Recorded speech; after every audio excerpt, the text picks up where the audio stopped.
ಲಂಬೋದರನೆ ಗಿರಿಜಾ ಕೋರಣೆ ತಮ್ಮ ದಿವ್ಯ ಚರಣಾರವಿಂದಗಳಿಗೆ ಈ ಸೂತ್ರಧಾರನ ವಂದನೆಗಳು ದೇವ. ಸೂತ್ರಧಾರ, ನಿನ್ನ ಮಂಗಳಸುತ್ತಿಗೆ ಮೆಚ್ಚಿ ನಾನು ಬಹಳ ಆನಂದದಿಂದ ಅವಲೋಕನ ಮಾಡಿ ನಿನ್ನ ರಂಗಮಂಟಪವನ್ನು ಕುರಿತು ಪ್ರಾಪ್ತವಾಗಿದ್ದೇನೆ. ತಸ್ಮಾತ್ ಸಂದೇಹವಿಲ್ಲದೆ ನಿನ್ನ ಮನದ ಅಭಿಪ್ರಾಯವನ್ನು ನಿವೇದನೆ ಮಾಡು, ಕೇಳುವ.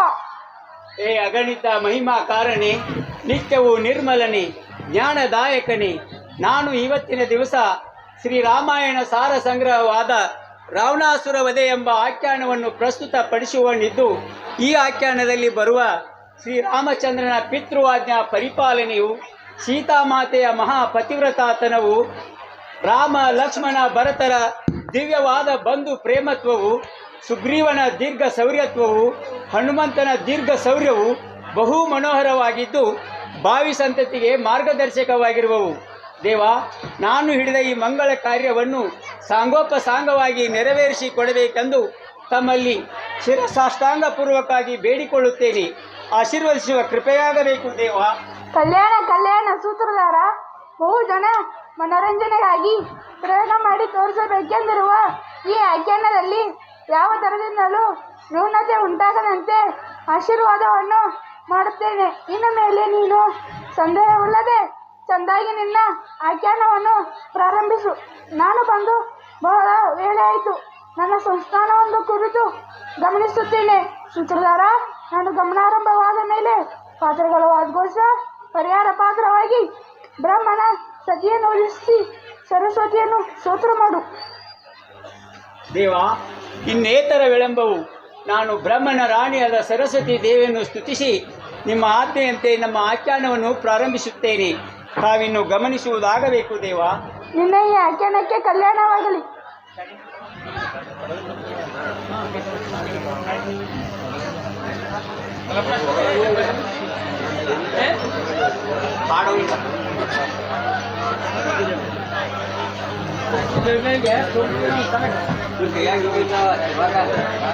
ಬಸ್ಸು ಅಂಕಲ್ಗೆ ಮತ್ತು ಸಂಪ್ರೀತ್ ಸಂಪಣ್ಣ ಅವರ ಪುಟ್ಟ ಕಲಾಭಿಮಾನಿಗಳಿಗೆ ನಾವೆಲ್ಲರೂ ಜೋರಾದ ಚಪ್ಪಾಳೆಯಿಂದ ಅವ್ರನ್ನ ಗೌರವಿಸಬೇಕು.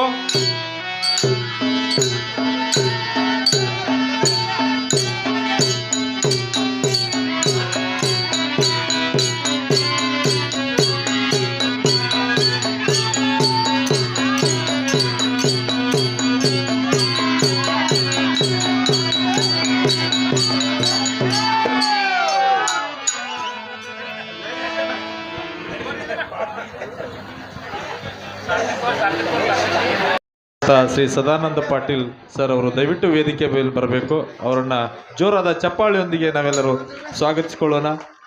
ಶ್ರೀ ಸದಾನಂದ ಪಾಟೀಲ್ ಅವ್ರ ಜೊತೆಗೆ ಶ್ರೀ ಸಂಗಮೇಶ್ ವಲ್ಯನ್ ಅವರು ದಯವಿಟ್ಟು ವೇದಿಕೆ ಬರಬೇಕು. ಶ್ರೀ ಜಿ ಕೆ ಹೊಸೂರು ಗುರುಗಳು ವೇದಿಕೆ ಮೇಲೆ ಬರಬೇಕು. ಚಂದ್ರಗೌಡ ಪಾಟೀಲ್ ಅವರು ದಯವಿಟ್ಟು ವೇದಿಕೆ ಮೇಲೆ ಬರಬೇಕು. ನಾಗನಗೌಡ ಪಾಟೀಲ್ ಅವರು ದಯವಿಟ್ಟು ವೇದಿಕೆ ಮೇಲೆ ಬರಬೇಕು. ಜೊತೆಗೆ ತುಕಾರಾಮ್ ಶಿಮಾನ್ಗೌಡರು ದಯವಿಟ್ಟು ವೇದಿಕೆ ಮೇಲೆ ಬರಬೇಕು. ಕಾರ್ಯಕ್ರಮದ ಒತ್ತಡ ಇರುವುದರಿಂದ ಅವರು ವಿಳಂಬವಾಗಿ ಬಂದಿದ್ದಾರೆ. ಆದರೂ ಕೂಡ ನಮ್ಮ ಕಾರ್ಯಕ್ರಮಕ್ಕೆ ಒಂದು ಭೇಟಿಯನ್ನು ನೀಡಿ ಇವರಿಗೆಲ್ಲ ಕಲಾವಿದರಿಗೆ ಶುಭ ಹಾರೈಸಲಿಕ್ಕೆ ಬಂದರೆ ಅವರಿಗೆ ಜೊತೆಗೆ ನಮ್ಮ ಸಂಘಟಕರ ಕಡೆಯಿಂದ ಶ್ರೀ ಸದಾನಂದ ಪಾಟೀಲ್ ಅವರಿಗೆ ತಮ್ಮೆಲ್ಲರ ಪರವಾಗಿ ನಾನು ಜೋರಾದ ಚಪ್ಪಾಳೆಯೊಂದಿಗೆ ಸ್ವಾಗತವನ್ನು ಕೋರ್ತಾ ಅವರಿಗೆ ಸಂಘಟಕರ ಕಡೆಯಿಂದ ಮಾಲಾರ್ಪಣೆಯನ್ನು ಮಾಡೋದ್ರ ಮೂಲಕವಾಗಿ ಅವ್ರನ್ನ ಸ್ವಾಗತಿಸಿಕೊಳ್ಳಬೇಕು.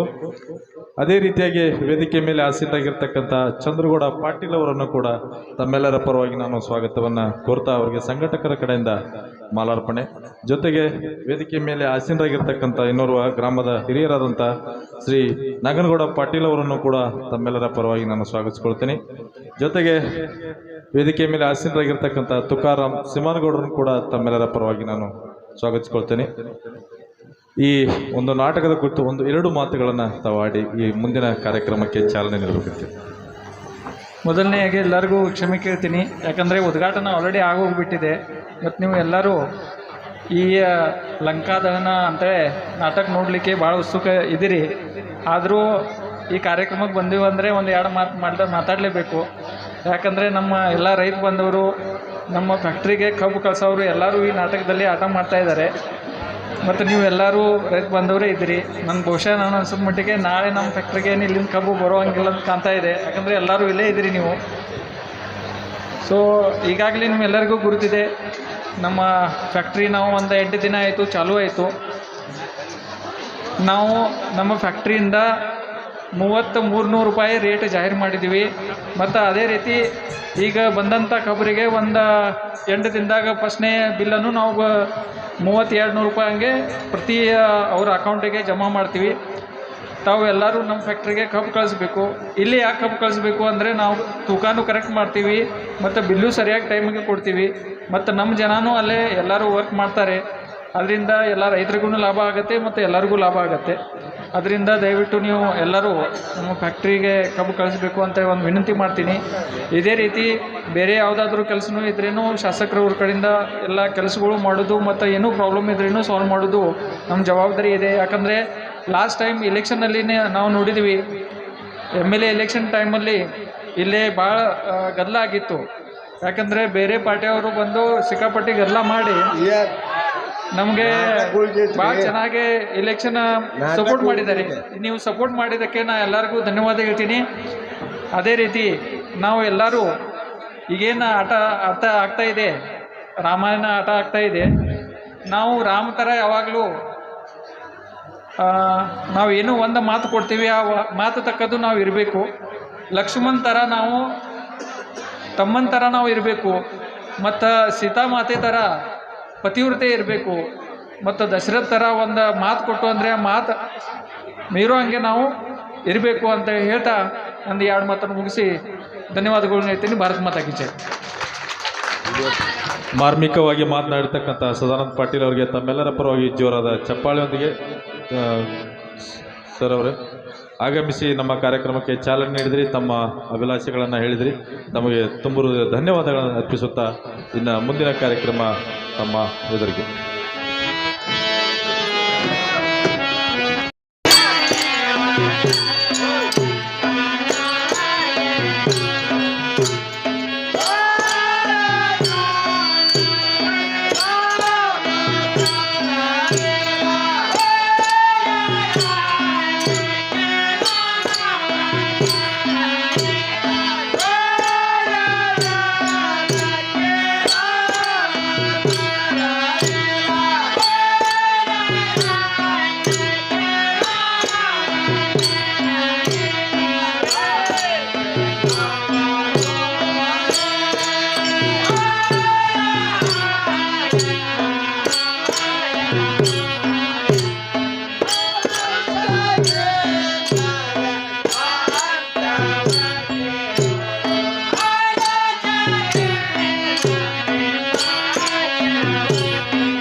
ಇಲ್ಲಪ್ಪ ಫೋನ್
ಏನು ಆಶ್ಚರ್ಯವಿದೆ.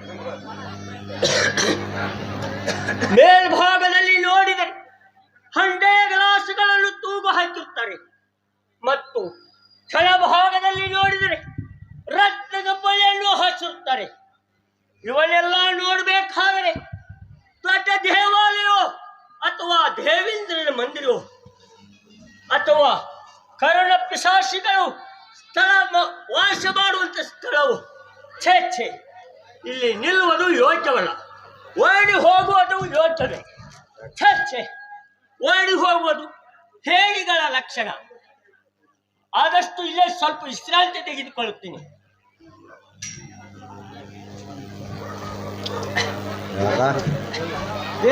ಏನೋ ತಮ್ಮ ಏನ್ ಮಾಡತ್ತೀವ ಇಲ್ಲ? ಏನ್ ಮಾಡತ್ತೀಪ್ಪ ಇಲ್ಲ? ಕುಂತನ ನೀ ಯಾರ? ನಾನು ಸೂತ್ರಧಾರ. ನಾನಿನ್ನು ಮುಕ್ಕಳಂತಾರ. ಸೂತ್ರಧಾರ. ನಾನಿನ್ನು ಮುಕ್ಕಳಂತಾರೋ ಇಲ್ಲಿ. ಸೂತ್ರಧಾರ ಅನ್ನೋ ಸೂತ್ರಧಾರ ಮುಕ್ಕಳಂದಾರ ಅನ್ನಂಗಲ್ಲ ಅನ್ಬಾರ್ದು. ಇಲ್ಲೇ ಏನ್ ಮಾಡಕ್ ಬಂದಿ? ಇಲ್ಲೇ ದೊಡ್ಡ ದೊಡ್ಡ ರಾಜರು ಬರತಾರು, ದೊಡ್ಡ ದೊಡ್ಡ ಮಂಜಾವಳು ಬರ್ತಾವು, ಕಪಿ ಶ್ರೇಷ್ಠರು ಬರ್ತಾರು. ಅವ್ರನ್ನ ಚಂದಮೆ ಮಾತಾಡಿಸ್ಕೊಂತ ಬೆಳತನಕ ಇಲ್ಲೇ ಇರ್ಬೇಕು ತಮ್ಮ ನೀ. ಹೌದು. ಹಾ ಮಾಡ್ತಿಲ್ಲ? ಮಾಡ್ತೀನಿ. ಆಯ್ತು. ಹಾ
ಸ್ವಲ್ಪ ಇಲ್ಲಿ ದಯವಿಟ್ಟು ಈ ಕಡೆ ಬರ್ರಿಪ್ಪ, ಈ ಕಡೆ ರೋಡ್ ಮೇಲೆ ನಿಂದ್ರಬೇಡ್ರಿ, ಗಾಡಿಗಳು ನಿಮ್ಗ ತಿಳಾಕತಿ.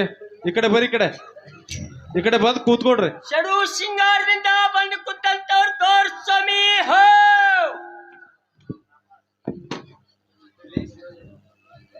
ಎಲೆ ಸುಂದರವಾದ ಸಭಾ ಮಂದಿರದಲ್ಲಿ ಹಾ ಅಹಂದಿಂದ ಬಂದು ಶಾಬಾಯ್ ದೇಹವಿಲ್ಲದೆ ಚಂದುಳ್ಳ ವಾಣಿಯಿಂದ ಬಂದ ದೊರೆಗಳನ್ನು ವಿಚಾರಿಸುವಂತವನು ನೀನು ಯಾರಲೇ ಸೇವಕ?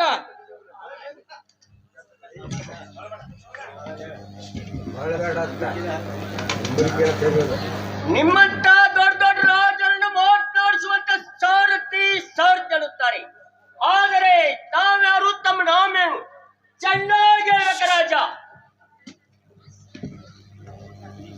ಎಲೆ ಸಾರಥಿ, ಹ ನಾನು ದಾರೆಂದರೆ ಶಾಬಾಯ್ ಈ ಕ್ಷತ್ರಿಯಾಳ ರಾಕ್ಷಸಾದಿ ಹ ವಿಚಕ್ಷಣ ದಕ್ಷ ಬಾಲಾಕ್ಷಣ ಕರುಣದಿಂದ ಕರೆಯೋಳು ಮೆರೆಯುವ ಆ ನಮ್ಮ ಪೂರ್ವವು ಹೇಗಿರುವುದೆಂದರೆ ಶಾಬಾಯ್ ಸಾಕರಹಿತವಾದ ಚಿತಾದಕ್ಷದಿಂದಲೂ ಅದಕ್ಷ ಜನ ಲಕ್ಷ್ಮಿ ಲಕ್ಷವನ್ನೊಳಗೊಂಡು ವೇಶ್ಯರಿಂದಲೂ ದಾಂಡು ಪಟ್ಟೆ ಬೆಲ್ಲು ಬಾಣ ಮೂಲವಾದ ಆಯುಧಗಳಿಂದ ಶಾಬಾಯ್ ಪುಂಡರು ಕ್ಷತ್ರಿಯ ವೀರರಿಂದಲೂ ನಾಗು ಕುಣಂಗ ತಂಗು ದ್ರಾಕ್ಷಿ ದಾಳಿಂಬೆ ಶಾಬಾಯ್ ಮೊದಲಾದ ಫಲ ಪುಷ್ಪಕಗಳಿಂದ ಶೋಭಿಸುತ್ತಿರುವ ಅಯೋಧ್ಯ ನಗರವನ್ನು ಕಪ್ಪು ಕಂಠನ ಕರುಣದಿಂದ ತಪ್ಪದೇ ಪರಿಪಾಲಿಸುತ್ತಿರುವ ದಶರಥ ಮಹಾರಾಜನೆಂದು ತಿಳಿಯಲೇ ಸಾರಥಿ.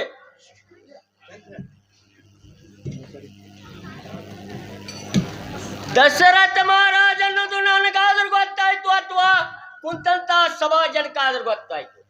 ಆದ್ರೆ ತಮ್ಮ ಮಾಲ ಮಂದಿರ ಬಿಟ್ಟು ಈ ಸಭಾಸ್ಥಾನಕ್ಕೆ ಬಂದ ಕಾರಣ ಎಂದರೆ ಸಾರಥಿ, ಹ ನಾನು ಈ ಸಭಾಸ್ಥಾನಕ್ಕೆ ಬಂದ ಕಾರಣವೇನೆಂದರೆ ಹೌದು, ನನಗೆ ವೃದ್ಧಾಪ್ಯ ಕಾಲವು ಸಮೀಪಿಸುವುದರಿಂದ ರಾಮ, ಲಕ್ಷ್ಮಣ, ಭರತ, ಶತ್ರುಘ್ನರೆಂಬ 4 ಜನ ಪುತ್ರರಲ್ಲಿ ಹ ಯಾರಿಗೆ ಯುವರಾಜ್ಯಾಭಿಷೇಕವನ್ನು ಮಾಡಬೇಕೆಂದು ಆಲೋಚಿಸುವುದಕ್ಕಾಗಿ ಈ ಸಭಾಸ್ಥಾನಕ್ಕೆ ಬರಬೇಕಾಯಿತಲೇ ಸಾರಥಿ. ದೇವ ತಮ್ಮ ಕಾರ್ಯವನ್ನು ನಿರ್ವಹಿಸೋದು ಹೋಗುವಂತರಾಗಿರಿ. ಆದರೆ ತಮ್ಮ ಎಡಭಾಗದಲ್ಲಿದ್ದವರು ತೋರ್ಸ್ವಾಮಿ, ಅವರನ್ನು ನೀನೇ ವಿಚಾರಿಸುವಂತವನಾಗು. ಆಜ್ಞಮ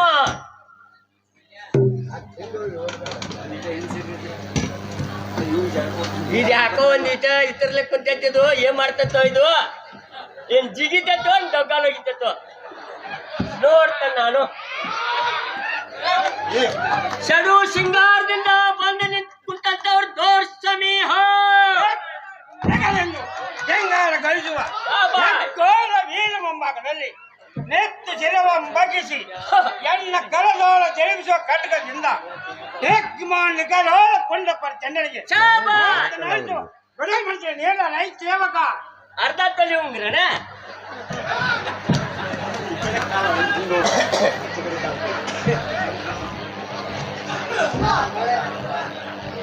ನಿಮ್ಮಂತ ದೊಡ್ಡ ದೊಡ್ಡ ದೊರೆಗಳನ್ನು ಮಾತನಾಡಿಸುವಂತ ಸಾರ್ಥಿರುತ್ತಾರೆ.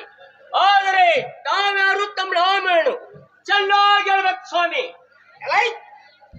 ಸಂಭ್ರಮದಿಂದ ಒಮ್ಮನೆ ಚಿರುತ್ತವರನ್ನು ಹಿಂಬಾಗಿ ಕಾಯ್ದುಕೊಂಡು ಹಾ ಏ ಬೇಮದ ನಾಮೆಂದರೆ ಚಪ್ಪನ ದೇಶದೊಳಗೆ ಯುದ್ಧನನ್ನು ಒದಗಿ ಕಣ್ಣು ಕಮ್ಮಿ ಜರುಗಿಸುವ ಶಾಬಾಷ್. ಏರಿ ಅವರ ವೈದ್ಯ ಛಿದ್ರ ಮಾಡಿ ರುದ್ರ ವೇಚಂದ್ರ ಅವರು ದೊಕ್ಕನೆ ಮನ್ನ ಖುಷಿ ರಾಜ ಪರಿ ಶೋಭಿಸ ದಶರಥ ಮಹಾರಾಜನ ಮಂತ್ರಿ ಎಂಬ ನಾಮ ಅಭಿಧಾನ ಮೆರೆಯುವ ಸಮಂತ ನಮ್ಮ ನಾಮ ಅರಣ್ಯ ಸಾರಥಿ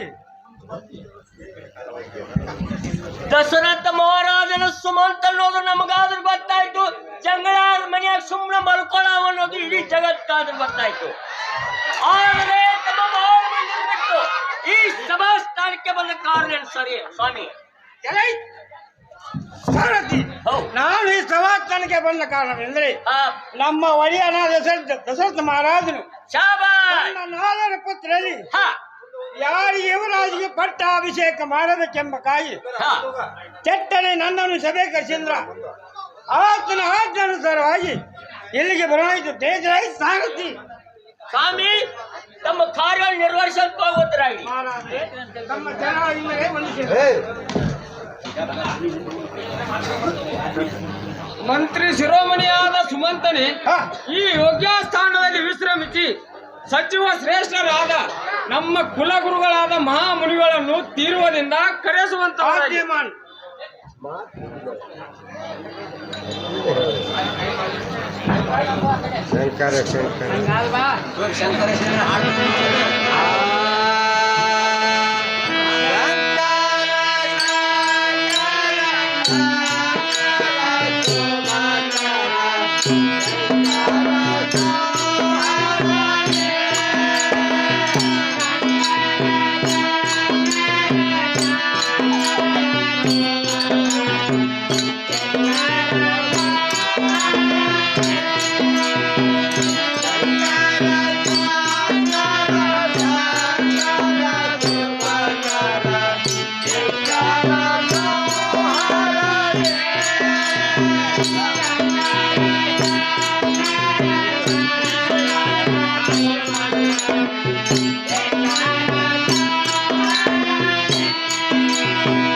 ಹೆಣ್ಣು ಕುರಿ ಕಾಯ್ತು ಓಡೇ ಹೋಗ್ಬಿಡತ್ತ ನಾಳೆ ಏನಿಲ್ಲ ಮಂಗಳವಾರ ದಿವಸದ ದೌಡ್ನ ಸಾಧನೆ ಮಾಡ್ಕೊಂಡ್ ಬರ್ತಾನೆ.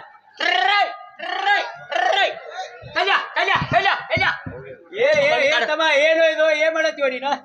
ಮಾತ ನೋಡ್ದ ಇವ್ ಕುರಿ ತಂದ ಕುರಿ ಸಾಕ ನಮಗ್ ಮಾಡಾಕ ಹೆಣ್ಣು ಕುರಿ ನೋಡಿ ಓಡಿ ಹೋಗ್ಬಿಡ ಒಂದ್ಸವನ ಅದು ಕುರಿ ಅಲ್ಪ ತಮ್ಮ, ಅದು ದೊಡ್ಡ ದೊಡ್ಡ ಋಷಿ ಮಹರ್ಷಿಗಳದಾರು.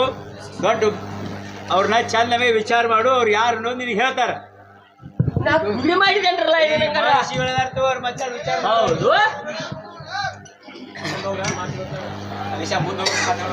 ಷಡು ಶೃಂಗಾರದಿಂದ ಬಂದು ನಿಂತಂತವ್ರು ದೋರ್ ಸ್ವಾಮಿ ಶ್ರೀಕರವಾದ ಸಭಾ ಮಂದಿರದಲ್ಲಿ ಹೌದಪ್ಪ ಮುಗಿದು ಸರಸವಾಣಿಗಳಿಂದ ಹ. ಹರಭಕ್ತಿ ಪಾರಾಯಣರಾದ ಗುರುಗಳನ್ನು ಹ. ಹರುಷದಿಂದ ಮಾತನಾಡಿಸುವ ನರೋ ಶಿರೋಮಣಿ ನೀನು ಯಾರಲೇ ಸೇವಕ?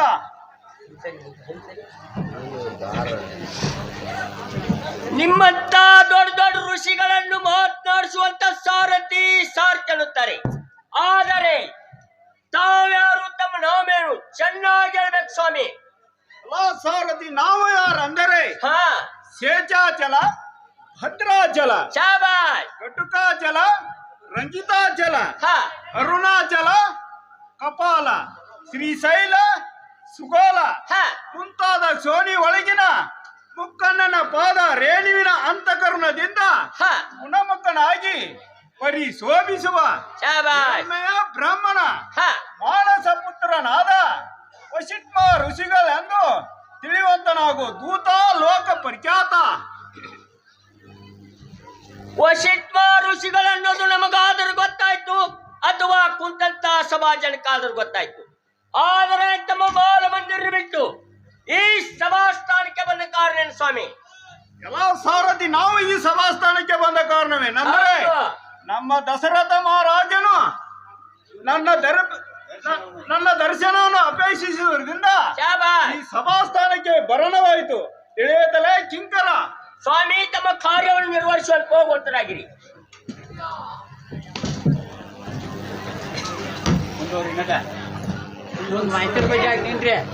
ಸ್ಮರಣ ಮಾತ್ರ ದುರಿತವನ್ನು ಹರಣ ಮಾಡುವ ತಮ್ಮ ಪವಿತ್ರವಾದ ಚರಣಕಮಲಗಳಿಗೆ ದಶರಥನು ವಂದಿಸುವನು. ಆಯುಷ್ಮಾನ್ ಭವ, ಭೂತಿಮಾನ್ ಭವ, ಶ್ರೀಮಾನ್ ಯಶಸ್ವಿ ಭವ, ವೈರಿ ದರ್ಪ ದುರ್ದಂ ವ್ಯಾಪಾರ ದಕ್ಷೋ ಭವ, ಶ್ರೀಪದ ಪದ್ಮ ಕೃಷಿಯ ಸರ್ವತ್ರ ಸೌಖ್ಯೋ ಭವ. ರಾಜೇಂದ್ರನೇ ಕಲ್ಯಾಣ ವಸ್ತು ಹೇಳುವಂತನಾಗು. ಗುರುಗಳೇ ಮುಂದಾಗಿ ಹೇಳ್ತೇನೆ, ಕೇಳುವಂತವರಾಗಿ.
ಹೇ ಪರಮ ಜ್ಞಾನಿಗಳಾದ ಮುನಿ ಪುಂಗವ, ನಾನು ಮುಪ್ಪಿನವನಾದ್ದರಿಂದ ಯುವರಾಜಾಭಿಷೇಕವನ್ನು ತೇಜೋನಿಧಿಯಾದ ರಾಮಚಂದ್ರನಿಗೆ ಮಾಡಬೇಕೆಂದು ಆಲೋಚಿಸಿರುವೆ.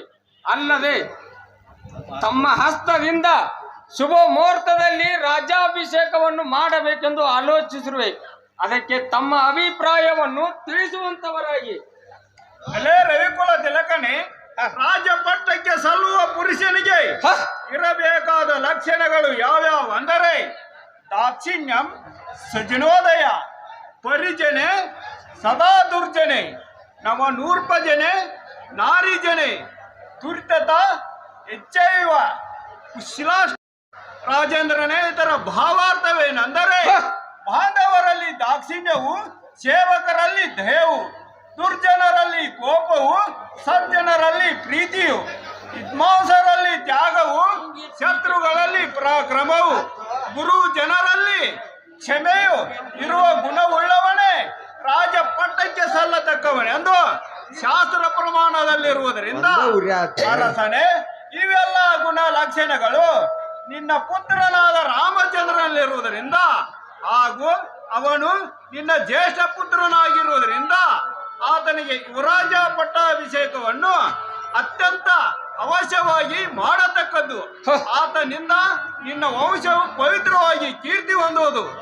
ರಾಜ ರವಿಕುಲ ತೇಜ. ಹೇ ಪರಮ ಋಷಿ, ಭವಬಂಧನದ ದುರಿತವನ್ನು ಹರಣ ಮಾಡುವ ತಮ್ಮ ಚರಣಾಗ್ರಹವು ನಮ್ಮ ಆಲೋಚನೆಗೆ ಅನುಕೂಲವಾಗಿ ಪರಮ ಸಂತೋಷವಾಯಿತು. ಇನ್ನೇನು ಬೇಗನೆ ಶುಭ ಮುಹೂರ್ತವನ್ನು ತಿಳಿಸುವಂತವರಾಗಿ.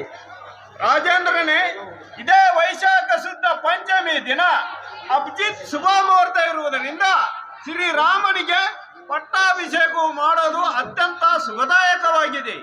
ಇದೇ ಶುಭ ಮುಹೂರ್ತಕ್ಕೆ ಪಟ್ಟಾಭಿಷೇಕವೆಂದು ಮಾಂಡಲಿಕ ಅರಸರಿಗೂ ಆಪ್ತೇಷ್ಟರಿಗೂ ಪತ್ರಗಳನ್ನು ಕಳಿಸುವಂತನಾಗು. ಮೂಪ ರವಿಕುಲ ದೀಪ. ಆಜ್ಞೆ ಮಾಡು. ಎಲೆ ಮಂತ್ರಿ ಮನೆ, ಇದೇ ವೈಶಾಖ ಶುದ್ಧ ಪಂಚಮಿಯ ದಿವಸ ರಾಮನ ಪಟ್ಟಾಭಿಷೇಕವಾಗುವುದು ಗೊತ್ತಾದ್ದರಿಂದ ನಿನ್ನ ಸರ್ವ ಸಾಮಗ್ರಿಗಳು ಸಿದ್ಧ ಮಾಡುವುದಲ್ಲದೆ ನಮ್ಮ ಪಟ್ಟಣವನ್ನು ಶೃಂಗಾರಗೊಳಿಸು. ಬೀದಿ ಬೀದಿಗೆ ಪನ್ನೀರು ಚಳಿ ಹೊಡಿಸು, ಮುತ್ತಿನ ತೋರಣ ಕಟ್ಟಿಸು, ಭಜಂತ್ರಿಯ ತಾಸೆ ಮೊದಲಾದ ಸ್ವರ ವಾದ್ಯಗಳನ್ನು ಮೂಡಿಸುವಂತವನಾಗು. ಇದು ಅಲ್ಲದೆ ಚಿನ್ನಗಾಳಿ, ಬೋರಗಾಳಿ, ತುತ್ತೂರಿ, ಡಂಕೆ, ಮೃದಂಗ, ನವಬತ್ತು, ನಗಾರಿ, ಜಯಬೇರಿ ಹೊಡೆಸುವಂತವನಾಗು. ಆಜ್ಞಾ ಮಾದೇವ. ಎಲ್ಲ ಪರಿಚಾರಕನೇ, ಇದೇ ವೈಶಾಖ ಶುದ್ಧ ಪಂಚಮಿ ದಿವಸ ಶ್ರೀರಾಮನ ಪಟ್ಟಾಭಿಷೇಕ ಆಗೋದು ಗೊತ್ತಾದ್ರಿಂದ ಕುಲವೆಲ್ಲ ಸಿಂಗಾರವಾಗಲಿ ಅಂತೇಳಿ ಟಂಗೂರು ಸಾರಿ ಬರುವಂತನಾಗು.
ಎಲ್ಲೋ ಅಯೋಧ್ಯಾಪುರದ ನಿವಾಸಿಗಳಿರ ನಮ್ಮ ಒಡೆಯನಾದ ದಶರಥ ಮಹಾರಾಜನ ಜ್ಯೇಷ್ಠ ಪುತ್ರನಾದ ಶ್ರೀರಾಮನಿಗೆ ಪಟ್ಟಗಟ್ಟಬೇಕೆಂದು ನಿಶ್ಚಯಿಸುರನು. ಇದೇ ವೈಶಾಖ ಶುದ್ಧ ಪಂಚಮಿಯ ದಿವಸ ವಸಿಷ್ಠ ಋಷಿಗಳ ಕಡೆಯಿಂದ ಪಟ್ಟಗಟ್ಟಬೇಕೆಂದು ನಿಶ್ಚಯಿಸುವನು. ಆ ದಿವಸ ನೀವು ತಳಿಲು ತೋರಣ ಆಟ ನೋಟ ದೀಪೋತ್ಸವಗಳನ್ನೆಲ್ಲ ಮಾಡಿ ಶ್ರೀರಾಮನಿಗೆ ಮಂಗಳವನ್ನು ಬಯಸುವಂತರಾಗಿರಿ. ಇದು ಅಲ್ಲದೆ ಹುಟ್ಟಂತ ಹೊಸ ಪೀತಾಂಬರಗಳನ್ನು ಕಳೆದಿಟ್ಟು ಹರಿತ ಪಡಿಕೆಯನ್ನು ಸುತ್ತುಕೊಂಡು ಉಂಡ ಕಟ್ಕೊಂಡು ಬರ್ಬೇಕಂತ ಹೇಳಿದ.